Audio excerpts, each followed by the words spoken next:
Toxic Masculinity. Weekdays, 9 p.m. Eastern, 6 p.m. Pacific. 75% of Republicans want Trump to run the GOP. Yeah, this is an interesting survey. This is from the Epoch Times. Did I pronounce that? I don't know. I finally got a subscription to the Epoch Times. I finally broke down and did it. It wasn't that I didn't want to get a subscription. It was that, you know, when I'm researching a subject, I'm usually in a bit of a hurry. Mm-hmm. And this thing pops up and I'm like, get out of here. But for this, I did. I signed up. So 3/4 of Republicans. So actually, the statistics about who wants Trump to lead the GOP aren't that surprising to me. I mean, at this point, Trump is the greatest thing to happen to Republicanism, conservatism since Reagan. I mean, he's just fantastic. 3/4 of Republicans told Quinnipiac University pollsters that they want former President Donald Trump to play a prominent role in the Republican Party, according to a survey released 2 days after Trump's acquittal. Sorry, it's kind of hard to read because I'm listening to my own voice in my headphones. The reason I have these on is so I can hear Valeria clearly, but I also, the way I have it set up, I have to hear myself. So I got a bit of an echo. It's kind of frustrating. The national poll, which was carried out on a representative sample of 1,056 adults, found that 75% of Republican respondents said Trump should play a major role in the GOP going forward, with that number dropping to 34% of all category of respondents are considered. Yeah, if leftists are asked, of course they say no. At the same time, this is the statistic that surprised me. At the same time, 87% of Republicans said they think that Trump should not be barred from holding future office. 87%. That means, and correct me if my racist math is off, but that means 13% of Republicans think that Trump should be barred from holding office. That's a bizarre statistic. Maybe there's a third group of people who are saying, I don't know, maybe one way or the other, something. Or maybe 13% of those surveyed were lying and they weren't actually Republicans. Let's see here. That's crazy. Should not be barred from holding office, with that number dropping to 43% if Democrats and independents are included in the polling mix. So in total, only 43% of those polled think that Trump should not be barred from holding office. That's so bizarre to me. Like they've become so... Trump derangement syndrome has... I didn't think that it could get worse than when he was actually in office. It's worse now that he's out of office. People really hate Donald Trump. Did you see the episode how White House trying to ban traveling to Florida or people who traveling from Florida? Somebody said when Trump was in White House, they were trying to get him like out of White House. Now when Trump is in Florida, they're attacking Florida. I hadn't really thought about that. Yeah, this whole interstate travel restriction thing. Yeah, sure. I forgot that that's where Trump lives. Hey, and people saying Trump's neighbors who live around Mar-a-Lago, yep. They're complaining like Trump had the rules that nobody can live more than 7 days in Mar-a-Lago because it's a kind of like a hotel, like a resort, and he has this rule. And Trump said, "I'm gonna follow the rule." It was a long time ago, and now when he moved from White House to Mar-a-Lago and he lives there more than 7 days, clearly. People start complaining, oh, Trump lives there more than 7 days. It brings our home prices down. I think it's actually bringing your home prices up. So they're treating Trump like they treated black people in the 1950s.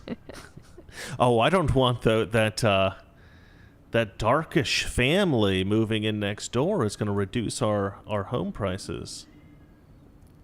Well, he does use a pretty severe spray tan. So parallels can be made, I guess. Let's see here. I'm not really sure why this is news. I would actually have gone with the number of people who think that Trump should be barred from holding office, because that's a much more shocking statistic. I think that 75% of Republicans wanting Trump to play a big role in the GOP, why is that surprising? I guess that kind of news needs to be posted, because there are some people who are still anti-Trump conservatives who want to take over the party. And I don't think that they realize just how much Republican voters love Trump. The thing I like about Trump, I mean, the thing I've always loved about Trump, and I think what most Republicans do, is that he's an actual doer.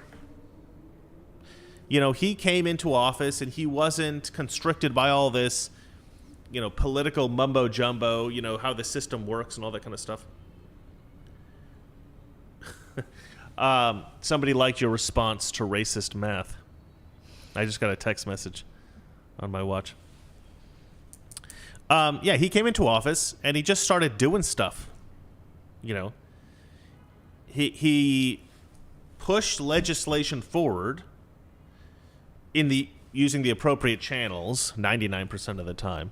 Joe Biden's just executive orders. But Trump came in and he said, okay, this is my plan. Let's figure out how to execute this plan. What do we need here? What's the problem here? Okay, how do we fix that? Okay, let's move on that.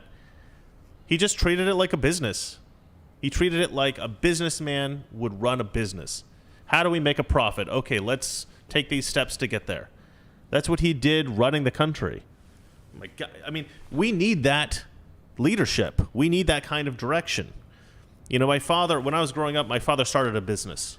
Right? It wasn't successful at first, but I started watching it grow. Right?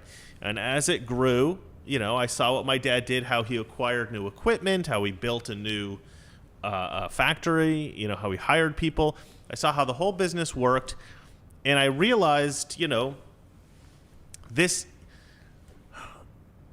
is a point that I thought of with regard to a completely different subject, but I'm going to say it now. One of the big problems that Democrats have is that they are intellectually elitist. A lot of prominent Democrats think that Republicans are stupid, right? And first of all, I would like to say Republicans are not stupid, all right? I've spoken to Republicans at CPAC, you know, people commenting on my show, just generally in the world. Republicans are some of the smartest people that you will meet in the world. The difference between a Republican or a conservative, let's say, and a sort of an intellectual elitist leftist is that the intellectual elitist leftist will make sure that you know that they're intelligent. They will make it very clear that they're intelligent. But a conservative who's very intelligent, that's not the first thing that you're going to recognize about them. The first thing you might recognize about them is that they are like an easygoing person. They're a cool guy, or they're charming, or they're funny, or they're kind, right? Because we don't, you know, value pushing our intellect on people so much. And I think it has to do with the fact that conservatives might look at somebody who isn't, you know, like a PhD, and they're not going to think, oh, I don't want to interact with that idiot. What they'll think is, I wonder if that guy's a nice guy. And that's actually why we're not racist. That's why Republicans don't mind criticizing black culture, because we don't actually look at black people and think, you're idiots. You know who does? Democrats. Because Democrats look down on everybody. And that's a huge misstep for them. Because conservatives are, I think, for the most part, more intelligent than Democrats. But even the conservatives who aren't book smart, like they don't have a super high IQ or whatever, they have what you call common sense. This is something that my dad instilled in me as a kid. This is something he always told me. He said, look, Chris, your mom's intelligent, I've got common sense. And my dad started this business that's worth millions of dollars now. Why? Because he had common sense. He took a common sense approach, and that's a business sense approach. And that's what Donald Trump did. And all these elitist reporters and everybody, they're like, oh, Donald Trump is just a buffoon. You know, he's so stupid. But Donald Trump was never stupid. Trump is not stupid. You said it in your video, like why women hate Trump so much, because he sounds stupid. Yeah. He doesn't speak with this elitist like attitude. this intelligent, like not this like beautiful lies, you know, like most of Democrats talk. Mm-hmm. He talk to the people how real people talk. Yeah, because he respects people in real life. That's how he won, and they didn't expect, like, oh, Trump is a joke. Mm-hmm. He sounds stupid. Nobody's going to vote for him. Mm-hmm. And look what happened. And now, ladies and gentlemen, you know why I married her. And she's kind of pretty. All right, why don't we go on to the next story? I'm sick of talking about how stupid leftists are. Of course, well, let me just say this real quick. Of course, Donald Trump should lead the party. Of course he should lead the party. Why wouldn't he lead the party?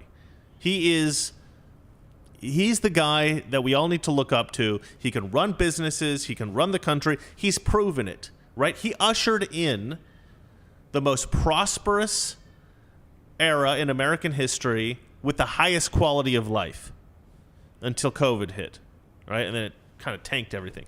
But we're still coasting okay. I mean, a lot of people are still doing pretty good because we came out of this incredible Trump economy.